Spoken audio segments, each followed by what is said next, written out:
Começando então, a doença de Chagas é uma doença transmissível causada por um parasito e transmitida principalmente através de do inseto chamado barbeiro.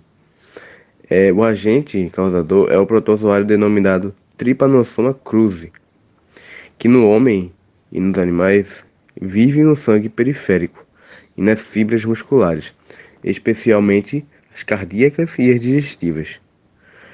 Bom, a hanseníase é uma doença bacteriana crônica, infectocontagiosa, cuja agente etiológico é o Mycobacterium leprae, que infecta os nervos periféricos e, mais especificamente, as células de Schwann.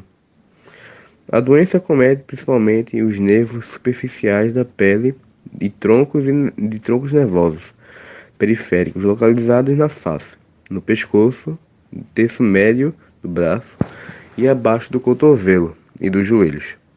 Mas também pode afetar os olhos e os órgãos internos, como testículos, ossos, baço, fígado, dentre outros.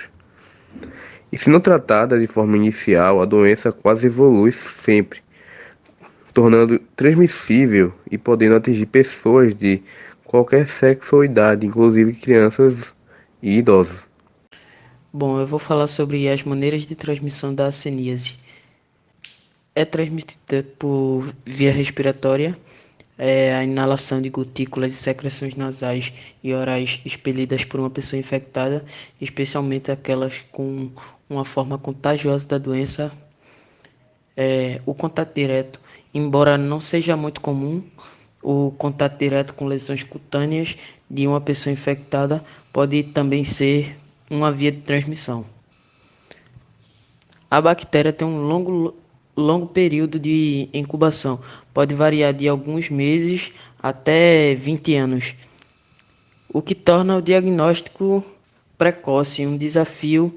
No entanto, uma vez iniciado o tratamento com polioquimioterapia, PQT, a pessoa deixa de ser contagiosa rapidamente.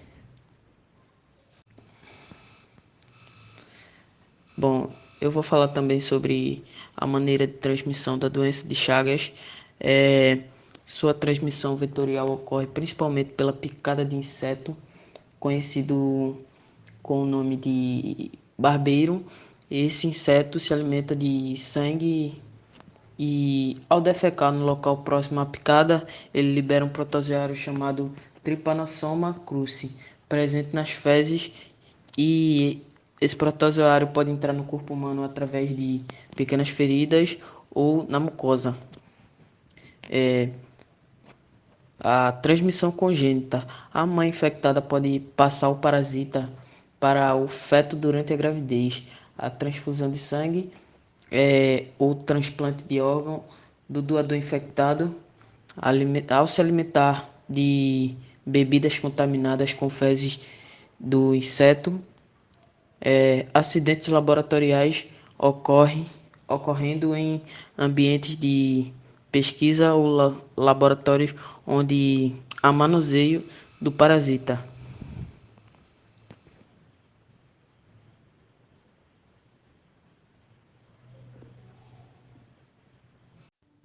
Olá, eu irei falar sobre os sintomas que a doença de Chagas pode causar no organismo humano.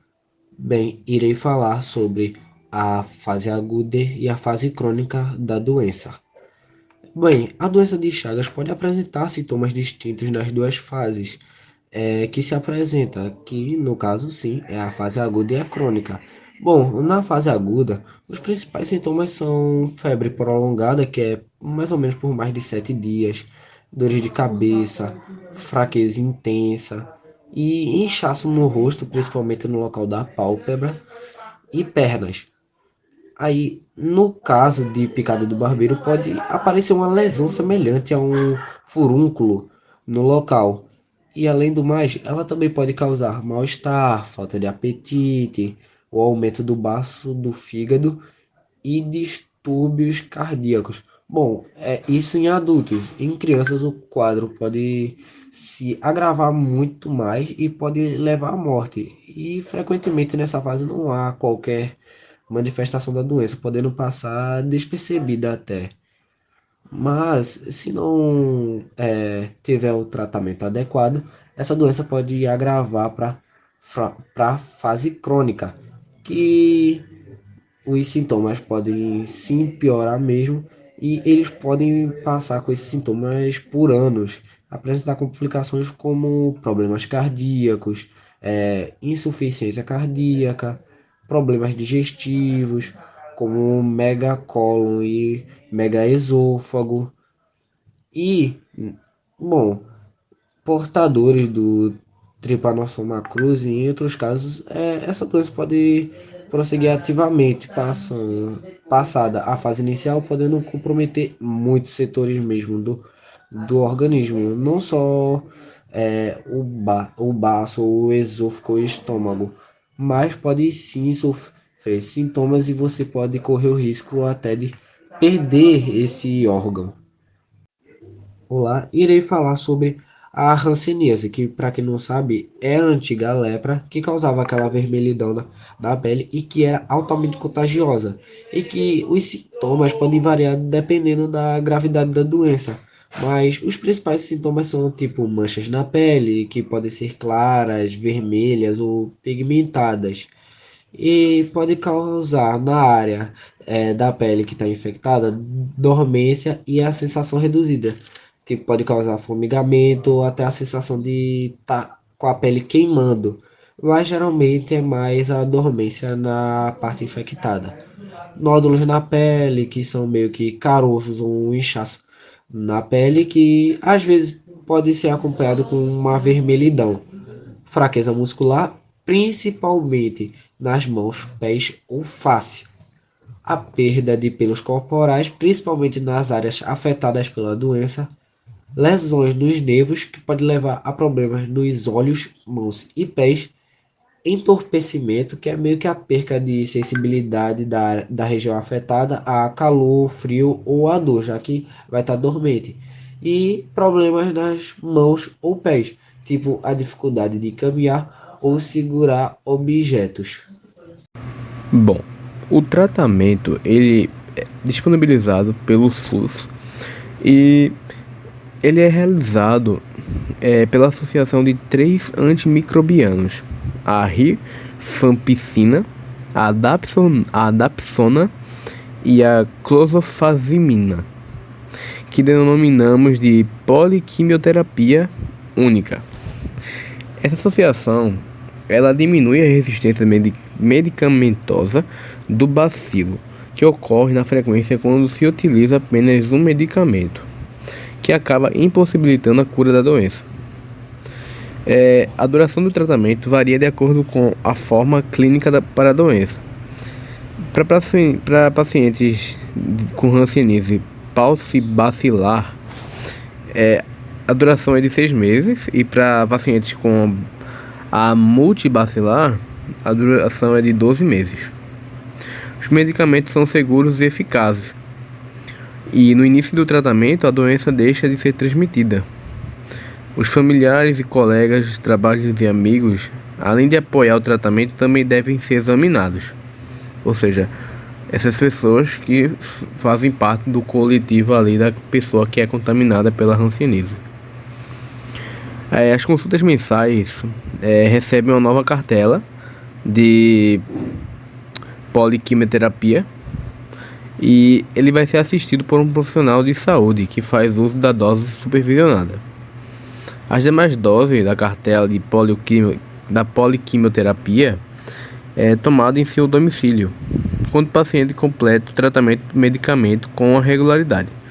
Isto é, fez o uso correto de todas as doses dentro de um prazo estipulado. As supervisionadas elas são bem avaliadas na última consulta médica, e o paciente recebe alta por cura. Quando necessário, a critério médico, depois do tratamento, alguns pacientes eles podem ser encaminhados para centros de referência em hanseníase, para que uma avaliação clínica mais aprofundada e da necessidade de prescrição de outros medicamentos além da polioquimioterapia. E agora o tratamento da doença de Chagas, ela se dá ao benzinidazol, que é um fármaco de escolha. Entretanto, em caso de intolerância ou não responsividade, o nifurtimox, que é outro fármaco, ele também pode ser utilizado.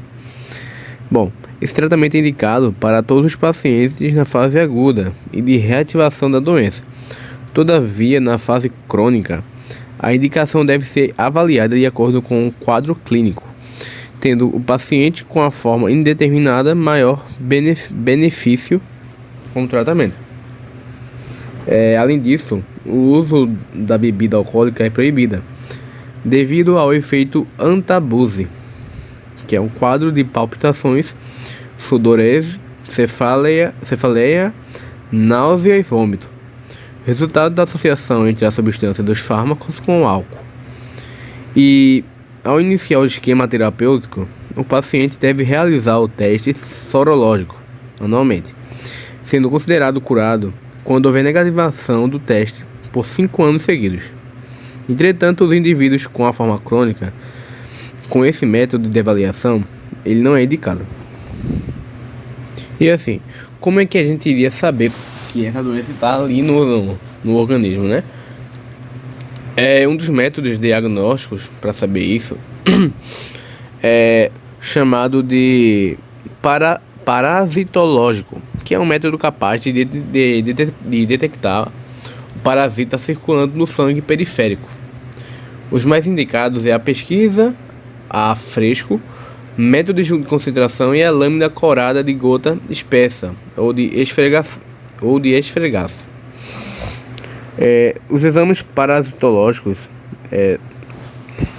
E para finalizar, eu irei relatar sobre os principais casos que ocorreram, tendo os de mortes, surtos, epidemias graves dessas doenças no Brasil e relatar sobre os estados mais afetados por essas doenças, começando pela hanseníase, que foram registrados mais de 4.907 óbitos relacionados a ela, 59,3% como causa associada, e a hanseníase não especificada, que é a 30,9%, foi a causa mais citada nas declarações de óbito, causa básica 72,7% e a causa associada 76,1%, de acordo com a PAHO, que é a Pan American Health Organization.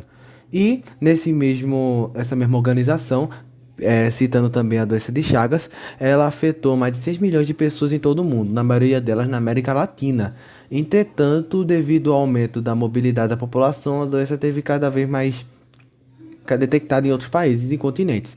Mas aqui no Brasil, cerca de 30 mil novos casos e 10 mil mortes são relatados na América Latina a cada ano. E passando agora para a parte de surtos, que na parte da doença de Chagas foi mais relatado no norte da Bahia, que acendeu um alerta para a necessidade de cuidados para reduzir os riscos da infecção e a importância do diagnóstico de casos agudos. E de acordo com o alerta epidemiológico emitido na Secretaria da Saúde do Estado, até maio, 5 casos e 1 morte foram confirmados na região de Jacobina, dentre o período que foi relatado esse surto. E já no caso da hanseníase não foi muito especificado, mas se formos apontar para 2022, em que teve um grande surto, um grande pico dessa doença, que foi mais de 17 mil novos casos de hanseníase que foram diagnosticados nesse período.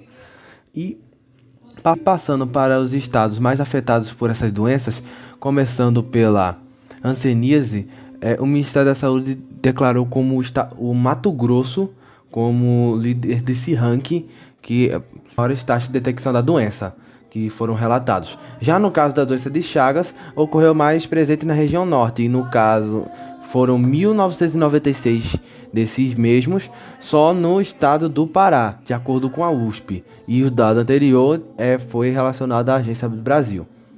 Em 2020, já relatando as epidemias graves que ocorreram, foram confirmados 146 casos de doença de Chagas no Brasil, com a letalidade de 2%, 3 3 por 146, sendo que todos os óbitos ocorreram no estado do Pará, que foi o grande pico dessa época, de acordo com o Ministério da Saúde. E com esse mesmo órgão, foram diagnosticados no Brasil 119.698 casos novos de hanseníase.